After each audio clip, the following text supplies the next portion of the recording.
Hello, hello, hello. What's up, everybody? Welcome back to another Trash Talk experience. This is Abob. This is my friend Son. I was about to call you Trey, but this is my friend Son, and we have a very, very special guest joining us. We have the lovely Kabushka joining us. Kabushka, how are you? I'm good, thanks.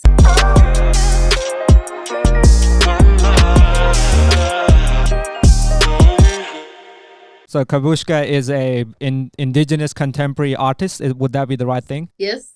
Okay, so is it just like an inherent birthright for Aboriginal people to be like amazing at art? Not all, no. So not all Aboriginal people are good at art. Yeah, just the majority. Yeah, Okay. not all. Okay. Is it a cultural thing for you to be exposed to art, or is it something that you just do it in downtime and it just becomes a passion kind of? No, I just learned it at school. I think it was one of the activities that we had to do in preschool, painting. So that's where I started. Is it just like you just try it out as early as possible when you become good at it, or is that something like later in life you can learn as well, do you think? Yeah, you can learn later in life. Anyone, I think, could learn art and how to paint. Yeah. Okay. Yeah. That's good to know. Most of the people I teach haven't done art. They end up, walking away with a work of art. So you can learn later on. Okay, so can you just give us a bit of background about yourself? Like, how did you end up in art? What do you do when you're involved in Aboriginal or Indigenous art? I was really interested in colours from a very young age. I liked different colours for some reason. Right. So my mother, because I was raised by a single mother, she brought me colouring in pencils and textures and things like that. When I got a bit older, and I started doing colouring in stencils. And then when I got into like high school and things like that, I started experimenting with like tattoo stuff. I would buy like hundreds of tattoo magazines and draw tattoos. I'm very good at drawing as well.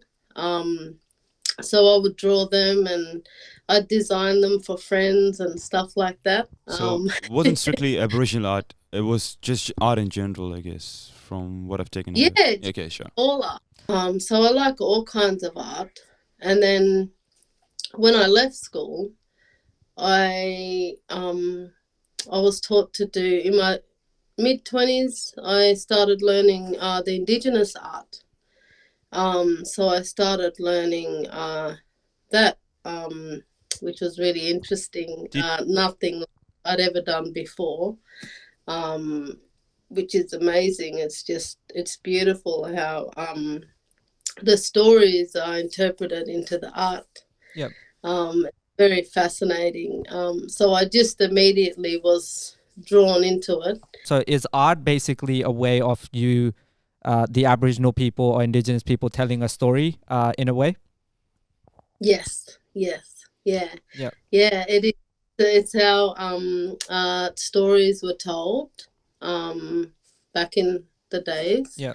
And it's just, to bring it to canvas is just another way. Before it would be like drawing in the sand or in the dirt.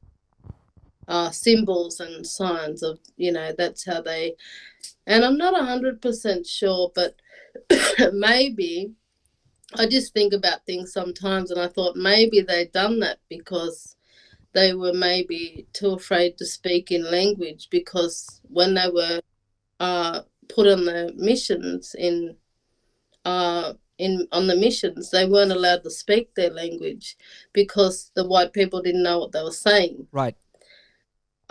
So, that was a way I think they communicated with each other in silence. Right. They would just draw symbols in the, which makes sense because they weren't allowed to speak their language. Right. Historically, like, is Indigenous culture like a very oral tradition? Like, stories will be passed down through like folks and tales and stuff like that. Me and Son, we're both from like a Pakistani background, so our parents' generation was born and raised in like Pakistan. Previous to them, they were born and raised in India, and a lot of their stories is just like orally passed down. Yeah, no, they were passed. Yeah, we were passed down.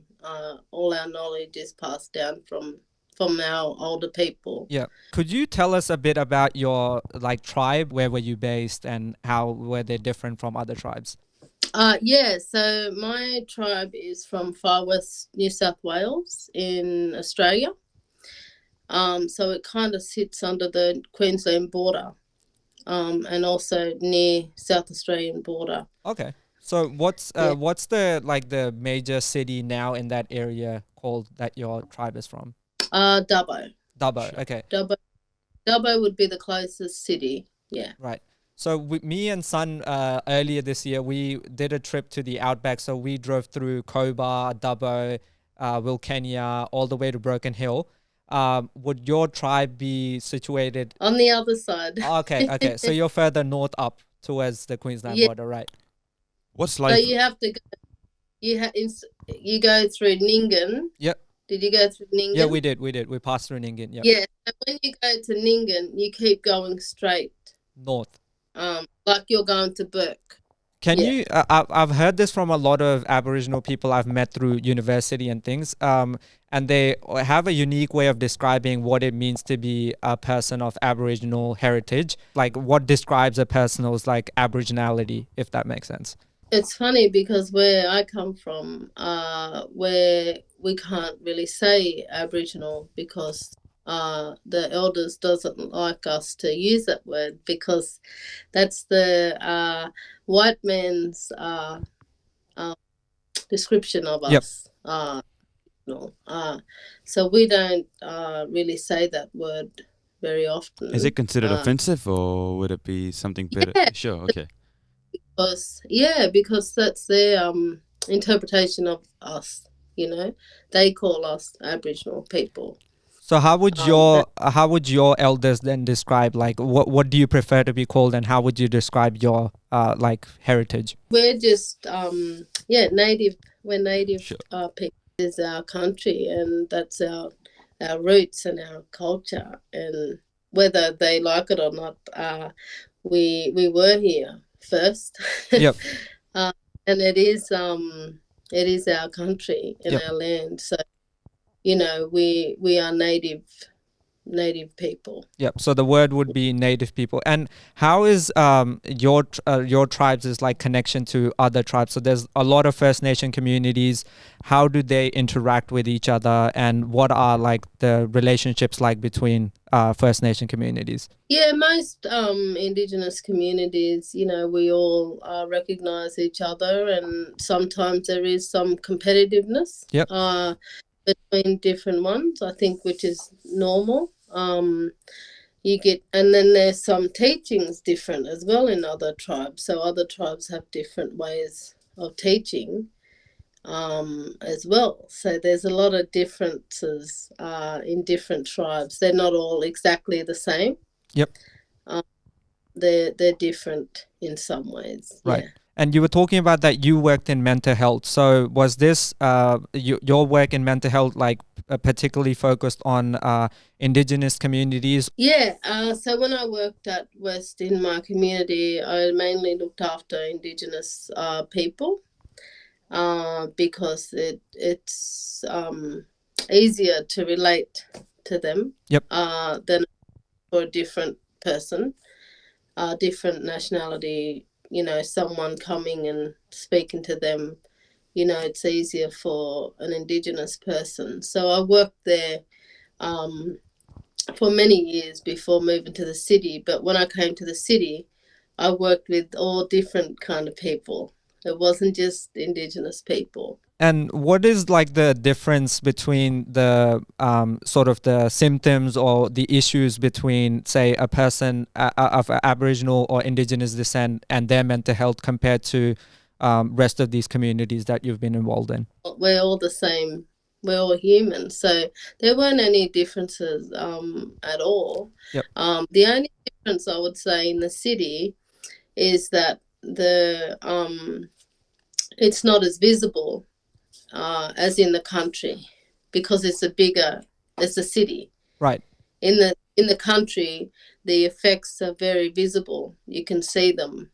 But in the cities, it's harder to see because it's a bigger area. Like, do you think people in the city can hide their mental health struggles a lot more, and it's more apparent in the in rural parts of Australia? Yeah, for sure.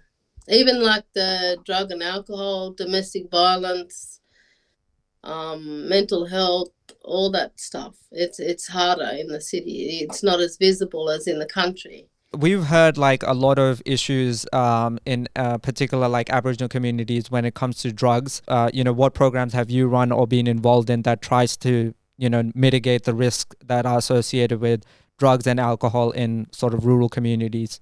Yeah. So in the community that I'm from, I was on the program that began the methadone program with a team of doctors from Orange. And what was the part of this program? Like, how did you guys help? Yeah, so because remote communities, they don't have they've got a facility, but it's not. They don't have a mental health facility. They just have a small hospital. So doctors, they fly in and out, basically every fortnight.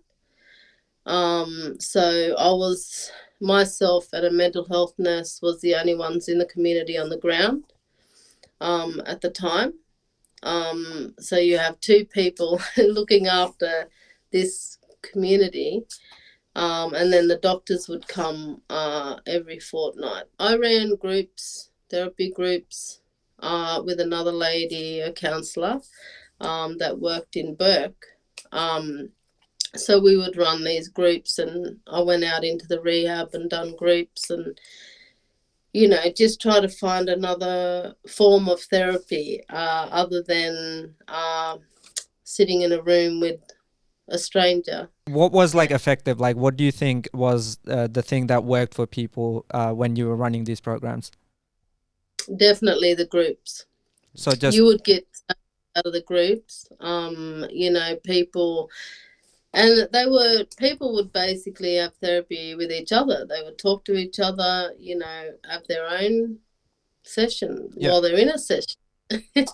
It's just a really good way to. So when you came to city, was it still common to have these kind of sessions with people talking amongst each other? Because I'm guessing with a small community, you can be more honest and open. But in cities, was it still common to see people being honest? Yeah, so it's people are always open, and if you want to get help, you will talk to someone. And do you think the stigma of like people focusing on mental health is like very minimal now, or do you still find it that people are not as open to talk about their mental health? It's always, I think, going to be a tough one because you're speaking about yourself. It's easy to talk about someone else, but when you're speaking about yourself, it's always going to be a difficult one. I hope that it's easier now, for people because there is a lot of awareness out there. People are starting to talk about it more, I think, and I think I always try to let people know, that it's okay to not be okay. But newer generations, like people that are like maybe in their early 20s or late teens, I think we are more open to discuss our issues because I think social media has made it more enabled. Have you interacted with a lot of people from stolen generations that would not? Have you had many sessions with people from that generation? Yes, I have done some work with stolen generation people. How do you tackle that one? Yeah, that was very difficult. That was very, very difficult. I have to be honest. That was one of the most difficult times of my career I've ever had. It was very, very difficult. What's the hardest part like? Because obviously you can relate to them too. So, but like, what's the one thing that, as a mental health professional, you help them reconcile the best? That what happened to them is just phenomenal. Like you would never even dream of doing that to someone.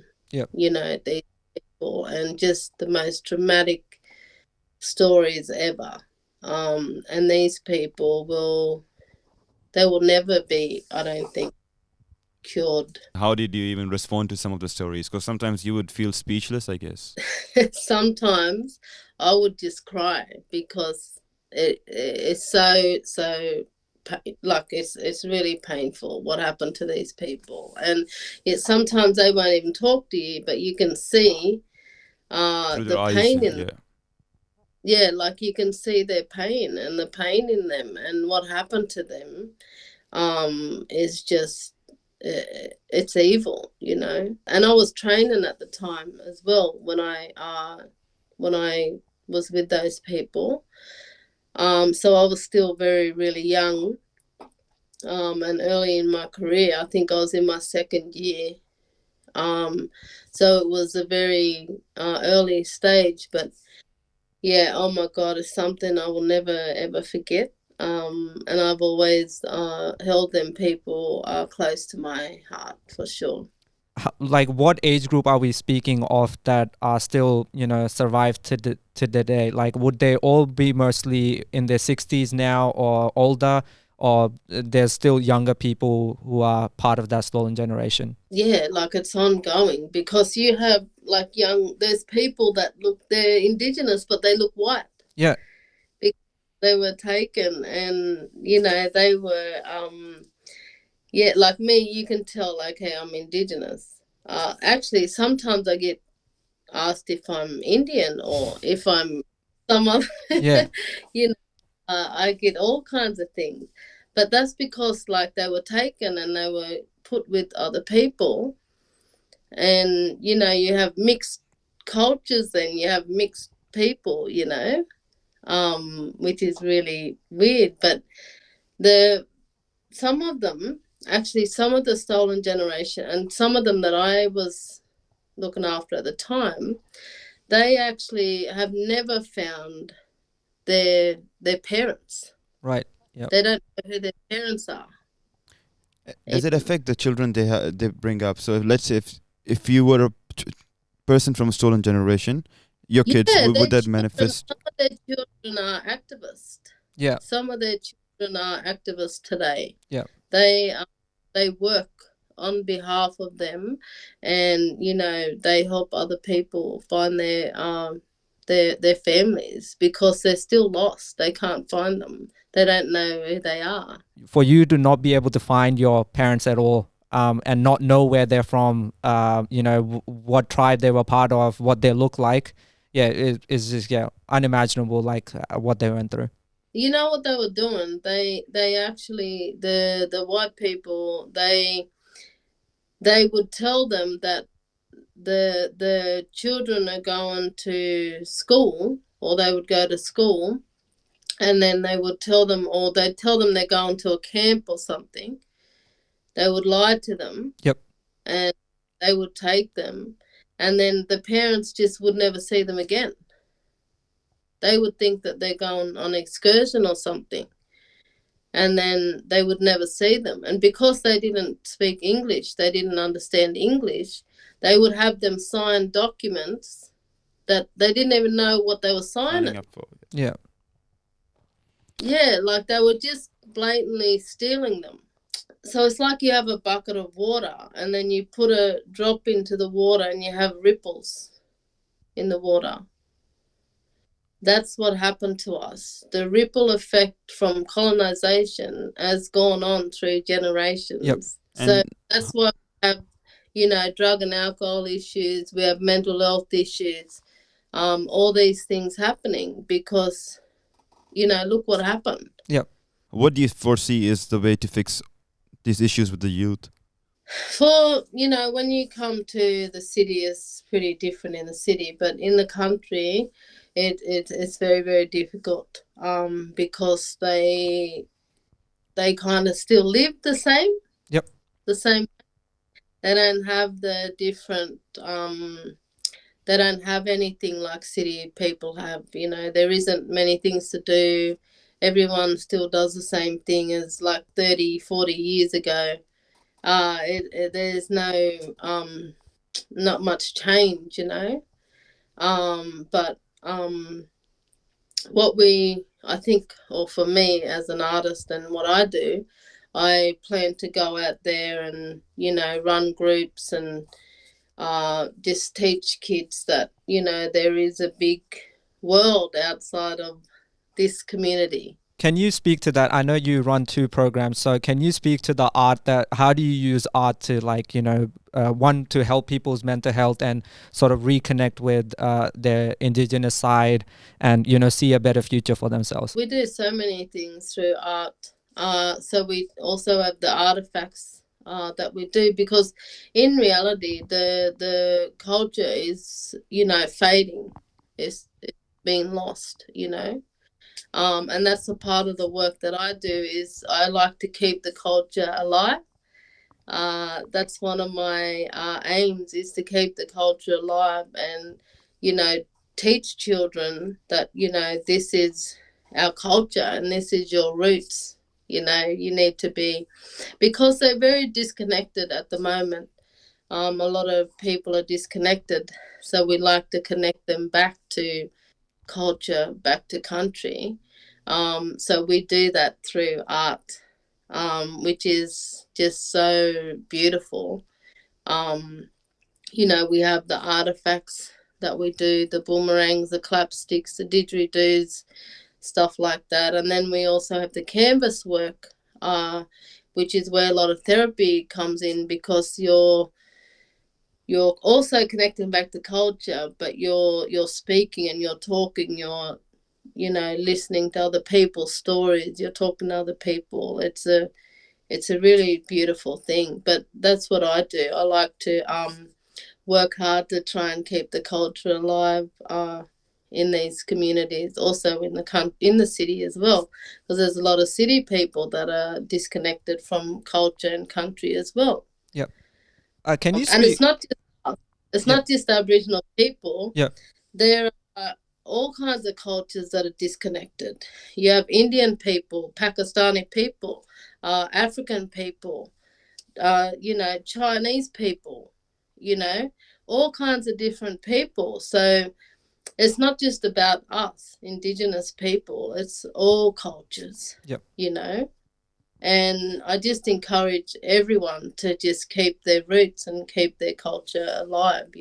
Yep. Yeah, definitely agree. I think one thing I've noticed is I don't know what not Aboriginal, Indigenous cuisine is like. Because for us, in Pakistani, we have a lot of Pakistani food. Mexican people are proud of their cuisine. Likewise, Indian, Italians. But we've never been exposed to Indigenous cuisine. And food is one of those things that connects everyone together. Like, we mainly live off the land. So, we ate off the land. We didn't. Yeah, it was like emus, kangaroos, goannas, porcupines, Sure, okay. Stuff like that, and just cooked like on fires or in the ground. We don't see any like Aboriginal cuisines, in terms of restaurants and things like that. So do you think that's one thing that's lacking in Australia, that we don't promote Aboriginal cuisine, that people can explore and get to learn more about Aboriginal people? That would be nice to see some restaurants with Indigenous food. Yeah, for sure.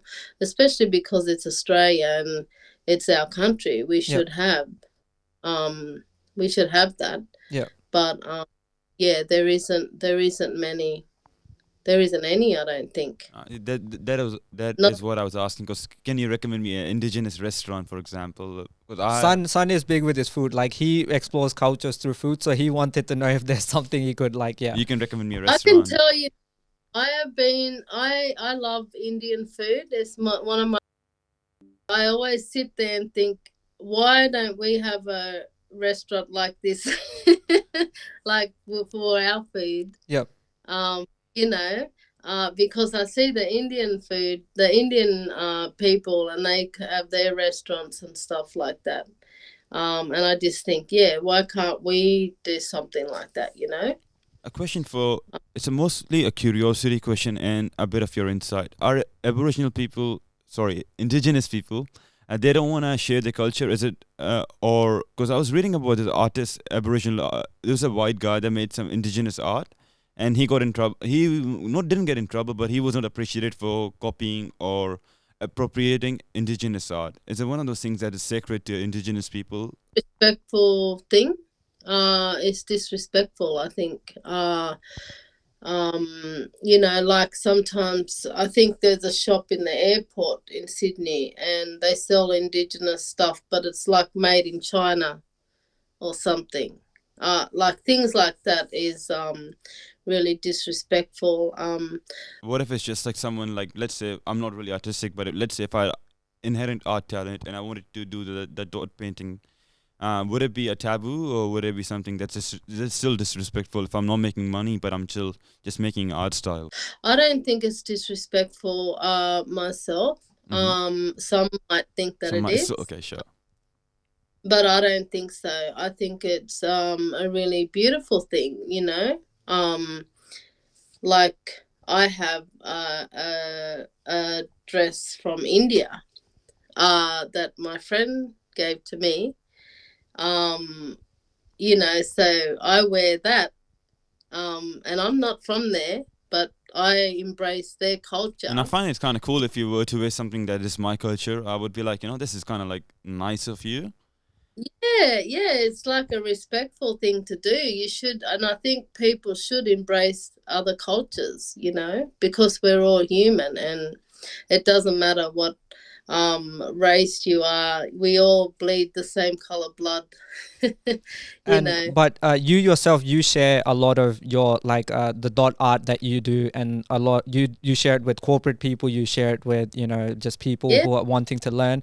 So can you tell us a bit about like what's so specific about the dot? Like what's significant about dots specifically that we see a lot in Aboriginal art? The dot art is one of the main pieces of our art, our culture. Represents a lot of things and can be interpreted in all different ways. It's up to the artist what their story is and what they're telling. So in the classes that I teach the people that, and then I also teach them how to interpret their story in our way, in our culture. So they get to do that. And just 2 weeks ago, I taught a group of like Chinese people who wanted to do that, which is, it's beautiful, I think it's a great thing to do. What does the dot represent specifically? Does it have any significance, or is it just like art form? Yeah, so it can mean different things. Like this one behind me, that one with the circles. Yep. Yeah, so that is about the ripples in the water. Yep, so that's what that means. And then the one on this side, this one over here, is talking about different, like, journeys, all different journeys. Right. Yeah. So that dot can represent a lot of things. Yeah, it's a lot of things. It's up to the artist what they interpret it to be. So do you do commission? You said you do commission arts too, but how do you get the inspiration? Like, do you get a set of instructions? Hey, I want to get X, Y, Z, and you start working on it, or do you need some kind of inspiration and only then do you take those jobs? Sometimes people will tell me like what they want. Sometimes I will say, can you do me a painting about this story or that story, or like this or that or whatever. And then sometimes I would just say, you just do whatever you want. This is a question like I very like now that I work like corporate, like we all do like welcome to country in our meetings. We do it prior to seminars that we attend.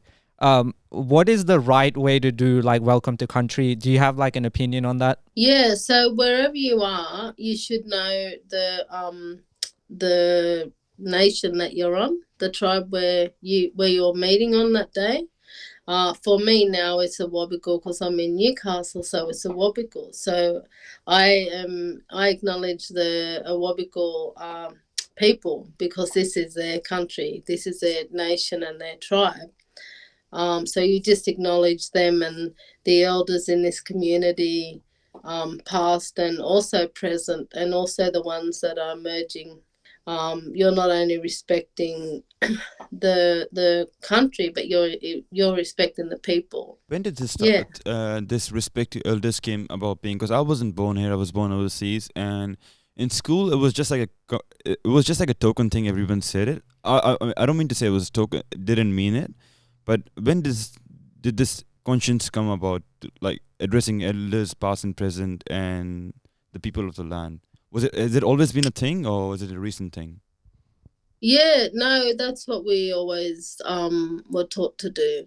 So it's been a thing for a Or while now. we were always taught to respect the elders and the tribes that we're on, you know, the place that we are. We like around Australia Day, we always hear the conversation about like, you know, there's like protests that happen, and then the voices become louder. People actually say, why do we still celebrate Australia Day when, you know, it's seen as an invasion day, or is an invasion day for Aboriginal people? What do you like? What is your thoughts around it? It's not a day that me or son have any sort of significance to, and that's because we weren't born here. So we can easily, you know, just sort of disassociate with it. But what do you think should be the conversation going forward? Should there be an Aboriginal Day to be celebrated, and what should we do about Australia Day? Yeah, so Australia Day, I think we try and get the date changed. It's okay for Australia to have a day if they want, but that particular day is actually Invasion Day. Is it a day of mourning for Indigenous people? Like, do you guys actively spend conscious effort just remembering that incident? Okay. Yeah, it's a day of mourning. Because I've heard this argument from my white mates said, like, you know, their intention is just to celebrate Australia. Coincidentally, happens to be the same day as Invasion Day. But like for me, because I've never been exposed to Indigenous people, so I didn't know what you guys did instead. Like, because for us, it's just eating hot dogs or like, you know, just doing nonsense. But for you guys, you actively spend that day mourning. Yeah, so we do have 2 festivals that run on that day. And what we do is we have a day of mourning. So we kind of get together and we get around each other and we have ceremonies. We have the food ceremonies with each other. Just try to empower each other and keep each other strong on them days because it is a very big deal to us on that day, and that the fact that Australia celebrates that is very disturbing in itself. Yep. And yeah, we didn't want to take any more of your time. I know you're very busy with your artwork and stuff. So we just wanted to finish on, if people wanted to find the art that you do, if they wanted to get in touch, could you let them know like how they can reach out and see your art, potentially, you know, buy your art if they wanted to, if they were interested? Yeah, of course. Yeah. So I have a website, www.kabushkangiyampaa.com. You can get artifacts. I also have a clothing line. I do clothes as well. So they're on there, and I have Instagram at Kabushka Ngiyampaa, Twitter, Facebook. Yeah. So Questions and regarding if you want to join any of the classes, so we run classes in Marrickville at the end of every month. Okay. And soon we'll be doing 2 a month with the artifacts and stuff as well. So you go onto Eventbrite and get some tickets. You can get tickets on there if you'd like to join those classes. What kind of people can join the classes? Can they be beginners or someone that with the art background is more preferred? No, anyone. Yeah. Anyone, whoever's interested in the art and they just want to come and experience the art and the culture. I teach a lot about the symbols and what they mean, and we do the art. And we'll definitely share your links and put them in the episode and things like that. So we'll definitely share it, and then so yeah, people can check it out. But yeah, it was lovely speaking to you. Thank you very much for your time. Thank you very much. Have a nice day. Take care. Bye. Thank you. Bye. Bye. Anyway, thank you guys. Hope you guys enjoyed. It was a lovely chat with Kabushka. We'll put all her links in the description and share it around on Instagram as well.